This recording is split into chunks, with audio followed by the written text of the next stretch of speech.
Hey, what's going on? It's Bebop here. Today's video is going to be about the hardcore server in New World that just came out yesterday. So I ranked up a character, got all the way to 65. Super easy, super simple to do. The new main story quest is perfect. What you do is get uncomfortably close to that guy. What was I doing? He's going to give you the missions to create all the flint tools you're going to need, and then you're going to be off to Windsward. Now, when you get to Windsward and you check into the inn and you talk to who you got to talk to, you're instantly going to be level 15. So you will get a lot of XP for basically just doing the main story quest. When you look at the top right, the game's going to teach you about the resources that you're going to need to eventually craft all your top tier boxes, and including the artifact boxes. You're going to basically gain these resources by doing certain things. One could be, chopping trees or any farming. Another one is opening boxes, loot chest, and then another one would be killing enemies. Now, as you get higher tiers, it's going to be named or elite enemies, elite chest, and then it's going to be the elite farming materials, like let's say the tier 5 materials, things like that. Now, you want to acquire these as you're going through and make whatever chest you think you need. If you need armor, jewelry, gems is pretty good to put in your armor as you're ranking up. If they give you good gems, you can go ahead and put some protection or maybe something in your weapons to do a little bit more damage. Obviously, you're going to have a blue rarity or above to be able to do that. So I would say also really pay attention to your mount. If you upgrade the mount, you will basically be able to get it to 250 out of 2 boxes that you create for your mount, and then that way you can move a lot faster instead of being a slowpoke like most of the people going around the map. The main story quest will take you to Amrine, so you don't have to get in there before the main story quest pops up, because then you just have to do it again. And then it's also going to take you where you can go. It's optional. Starstone, I will tell you, Starstone is absolutely crazy exciting and funny as heck when you watch people run into the lasers. That dungeon was scary. Then also you can run depths to get materials, and on your way up, you're going to eventually get to Dynasty Shipyard and so on. So in the arcane station is where you're going to make your ultimate chest to get the hero's artifact chest. And then what you want to do before you open that, come to the bridge, double dodge. That way you make sure you get your luck bonus. And you get exactly what you want. That's how it works, bro. And open up your chest and boom, you're going to get random perk rolls. Now on Serenity and Butcher, things like that, they should have just added a gem slot. I mean, come on, AJS. A random perk is not what we need on these things. Steadfast, trashification. I mean, come on, it's not what I need. Gem slot, please, because then if we want to change it, you can still change it in the gypsum kiln, but you still need to then do some faction missions and be able to get your faction stuff up high enough to buy a gem slot. Unless someone randomly gets one and puts it on the market, which they might sell pretty good, who knows. Then, if you get lucky with that, then hey, there you go.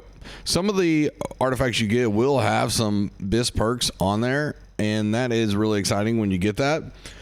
So you're going to get duplicates also out of these chests for the artifacts, and it's not a bug or anything like that, I don't believe. I think it's meant to be in case it's just a random, last perk roll that's better than another one. But feel free if you want to get Gorgonite Inductor down the road when people start doing that. Or if you die a bunch, you want to go to the PvP zone and get your coconut, you can do that. Get your dark matter, gypsum orbs, chromatic seals, all that good stuff that you originally need to change the perk. And you can kind of BIS out your gear before the event ends in a month. Well, I'm having a lot of fun on this server, and watching people die is actually kind of sad when it happens, but some people are getting in there just to die, or what you can do to really farm your materials faster for your main character is create an alt, just teleport up to Merkgard, and it doesn't matter if you die a bunch, who cares? You can teleport anywhere in the map. All the teleporters are automatically open, and this will allow you to farm gems, food, any buffs you may need for your main character. That way you don't have to be on your main spinning and wasting all the resources.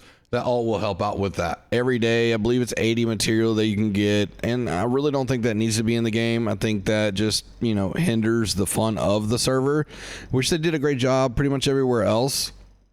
I really think they need to look at that and adjust that. It doesn't help the casual players either, because if casual players only have a certain day or two per week that they can run, they're only going to be able to get that 80 per day, and that's really going to cap them and hurt them more than it is helping them.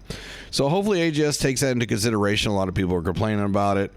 I will say, when you go to Murkgard, watch out for the trolls that are pulling all the different mobs. I mean, of course, you already know this. Make sure you bump up your con and just play it safe. You know, if you want to go with the undead challenges, you need to play it more safely than what you think. If you go up in the Great Cleave area where it is level 45 elite enemy or level 50 elite enemies or whatnot at the very top, watch out for Thorpe. He is a demon. It got me down to 600 health yesterday. Scared the hell out of me. I'm uploading that short here soon. But anyways, that's just the gist of the hardcore server. If you die, you get rewarded with extra attribute bonuses. Your character becomes tougher or, you know, more powerful. So it's hardcore, but not really.